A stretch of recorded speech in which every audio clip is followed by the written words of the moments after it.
ఆంధ్రప్రదేశ్లో మరొక కొత్త రాజకీయ పార్టీ రాబోతుంది. అందరూ ఊహించినట్టే విజయసాయిరెడ్డి గారు తన కొత్త రాజకీయ పార్టీని ఈ శ్రావణ మాసంలోనే అనౌన్స్ చేయబోతున్నారు. తిరుమల వెళ్ళి శ్రీ వెంకటేశ్వర స్వామిని దర్శించుకొని స్వామివారి ఆశీస్సులు తీసుకున్న తర్వాత పార్టీ ప్రకటన ఉండబోతుంది అనేది తెలియవస్తున్న సమాచారం. భారతీయత హిందుత్వం ఎజెండాతోనే తన రాజకీయ పార్టీ ఉండబోతుందనే సంకేతాలు విజయసాయిరెడ్డి పంపిస్తున్నారు. గత కొంతకాలంగా కూడా ఆయన సోషల్ మీడియాలో హిందుత్వ బేస్గానే చాలా బలంగా మాట్లాడుతున్నారు. సో హిందుత్వ వాయిస్గా ఆయన పార్టీ ఉండే అవకాశం ఉంది.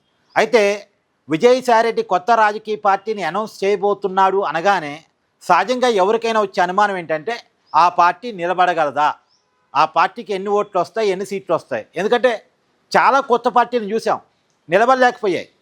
అందులోనూ విజయసాయిరెడ్డి గారు ఎప్పుడూ కూడా డైరెక్ట్గా ఎన్నికైన ప్రజాప్రతినిధి కాదు. ఆయన ఎన్నికల్లో నిలబడింది ఒక్కసారి.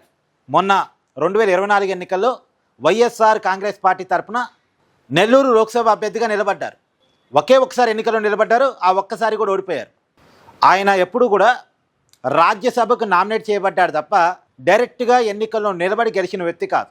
అలాంటి వ్యక్తి పార్టీ పెడితే అతనికి ఏం మాస్ ఫాలోయింగ్ లేదు, అతనేమి పెద్ద చరిస్మా ఉన్న నాయకుడు కాదు. మరి విజయసాయిరెడ్డి పార్టీ నిలబడిద్దా అనేది చాలామందిలో వస్తున్న డౌట్. ఎందుకంటే మన కళ్ళ ముందే చూసాం, చిరంజీవి గారు 2009 ఎన్నికల కంటే ముందు ప్రజారాజ్యం పార్టీ పెట్టి నిలబెట్టుకోలేకపోయారు. పవన్ కళ్యాణ్ గారు జనసేన పార్టీని పెట్టి కొద్దిగా కింద మీద పడి ఆ పార్టీని నడిపించుకుంటున్నారు.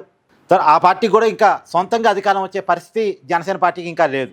తర్వాత చిన్న పార్టీలు ఆంధ్రప్రదేశ్లో చాలా ఉన్నాయి. ఆంధ్రప్రదేశ్లో కాంగ్రెస్ పార్టీ పరిస్థితి బాగాలేదు, కమ్యూనిస్ట్ పార్టీల పరిస్థితి బాగలేదు. ఇక చిన్న పార్టీలు అంటారా, జడశ్రవణ్ లాంటి పార్టీలు ఉన్నాయి. ఆ పార్టీలకి పెద్ద ఉనికే లేదు. బీసీవై రామచంద్ర యాదవ్ అని చెప్పేసి ఒక పార్టీ ఉంది, ఆ పార్టీకి పెద్ద ఉనికి లేదు. మరి విజయసాయిరెడ్డి పార్టీ పెట్టడం ద్వారా ఏం సాధించగలడు అని ఎవరికైనా సహజమైన డౌట్ వస్తుంది. అయితే విజయసాయిరెడ్డికి వేరే ఆప్షన్ లేదు. వాస్తవానికి వైసీపీ పార్టీ నుంచి బయటకు వచ్చి రాజకీయ సన్యాసం పుచ్చుకుంటున్నాను, రాజకీయాలకు దూరంగా ఉండి వ్యవసాయం చేసుకోబోతున్నానని గతంలో చెప్పాడు. కానీ అతనికి మనసులో పొలిటికల్ ఇంటెన్షన్ ఉంది.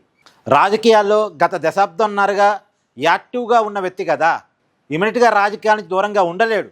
కాబట్టి రాజకీయాల్లో ఉండాలనే కోరిక ఆయనకు ఉంది. కానీ ఎక్కడ చేరాలి? భారతీయ జనతా పార్టీలో చేరదాం అనుకున్నాడు.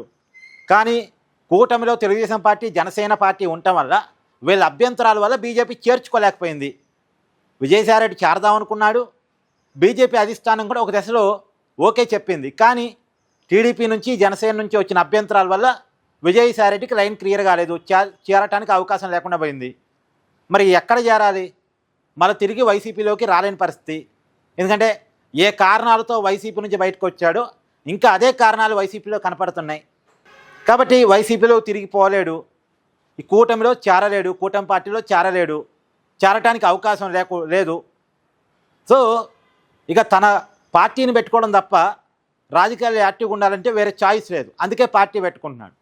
అయితే పార్టీ పెట్టుకోవడం ద్వారా అతను వైసీపీని కొంత దెబ్బతీయగలడు. వైసీపీలో ఉండే హిందుత్వ ఓట్ బ్యాంకు ఇప్పుడు వాళ్ళు కూటమి వైపు ఉండలేక మనసొప్పక వైసీపీ వైపే ఉన్న ఓట్ బ్యాంకు ఎంతో కొంత విజయసాయిరెడ్డి వైపు టర్న్ అవుతుంది. ప్రధానంగా వైసీపీలో ఉండి వాళ్ళు అంటే కూటమి వైపు రాలేక తిట్టుకుంటూనే జగన్ వెనకాల నిలబడ్డ రెడ్డి సామాజిక వర్గం కొంత విజయసాయిరెడ్డి వైపు టర్న్ కావడానికి అవకాశం ఉంది. ఇప్పుడు నేను చెప్పేది ఏంటంటే విజయసాయిరెడ్డికి 10 ఓట్లు పడతాయా, 100 ఓట్లు పడతాయా, 1000 ఓట్లు పడతాయా, 1,00,000 ఓట్లు పడతాయా పక్కన పెడితే ఎన్ని ఓట్లు పడ్డా పడే ప్రతి ఓటు వైసీపీదే. అతను వైసీపీని దెబ్బ కొట్టగలడు, అతను వైసీపీని ఇబ్బంది పెట్టగలడు. ఎలాగైతే షర్మిల జగన్కి వ్యతిరేకంగా రాజకీయం చేయడం ద్వారా షర్మిల ఎంత లబ్ధి పొందిందో తెలియదు. కానీ అంటే పెద్దగా కాంగ్రెస్ పార్టీకి ఏమి రాలేదుగా ఆంధ్రప్రదేశ్లో షర్మిల వల్ల. కానీ జగన్ని దెబ్బ కొట్టగలిగింది షర్మిల. ఇప్పుడు విజయసాయిరెడ్డి కూడా అంతే. ఇప్పుడు విజయసాయిరెడ్డి పార్టీ పెడతాడు, ఖచ్చితంగా వైసీపీకి వ్యతిరేకంగా మాట్లాడతాడు, అలాగే ప్రభుత్వానికి వ్యతిరేకంగా కూడా మాట్లాడతాడు. మాట్లాడినప్పుడు విజయసాయిరెడ్డి వెనక్కి ర్యాలీ అయ్యేదంతా ఎవరు? కొంత వైసీపీ బ్యాచ్, పైగా ప్రభుత్వ వ్యతిరేక ఓట్ బ్యాంకు. ప్రభుత్వ వ్యతిరేక ఓట్ బ్యాంకుని ఎంతో కొంత చీలుస్తాడు, వైసీపీ ఓట్ బ్యాంకుని ఎంతో కొంత తన వెనక్కి రాక్కుంటాడు. సో అంతిమంగా విజయసాయిరెడ్డి పెట్టబోయే పార్టీ వల్ల వైసీపీకి నష్టం. అది వైసీపీ కూడా గమనించింది. అందుకే విజయసాయిరెడ్డి తిరిగి వైసీపీలోకి రమ్మని ఏకంగా జగన్మోహన్ రెడ్డి గారు ఆహ్వానించారనే వార్తలు కూడా ఆ మధ్య విన్నాం మనం. అందులో ఢిల్లీ లాబింగ్ చేయడంలో విజయసాయిరెడ్డి గారి దిట్ట. ఆయన లేని రోటు వైసీపీ క్లియర్గా కనపడుతుంది.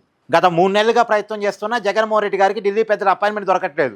అదే విజయసాయిరెడ్డి ఉంటే ఏదో ఒక రకంగా మేనేజ్ చేసి అపాయింట్మెంట్ పట్టుకొచ్చేవాడు అనేది జగన్మోహన్ రెడ్డి గారి నమ్మకం కూడా. అందుకని పిలిచారు, కానీ పిలిచినా పోలేని పరిస్థితి అయింది. ఆ వైసీపీకి పోలేడు, కూటమిలో చేరడానికి అవకాశం లేదు. కాబట్టి పార్టీ అయితే పెట్టుకుంటున్నాడు. మరి ఆ పార్టీ ఎలా ఉంటుంది, ఎంతవరకు ఎస్టాబ్లిష్ ఉంటుంది అని చూడాలి. కానీ పార్టీ పెట్టుకుంటాడు, కానీ ఎక్కువ కాలం నిలబెట్టుకుంటాడని అనుకోను. ఆ పార్టీని తర్వాత బీజేపీలో విలీనం చేస్తాడేమో, మేబీ అనుకోవటం, చూడాలి.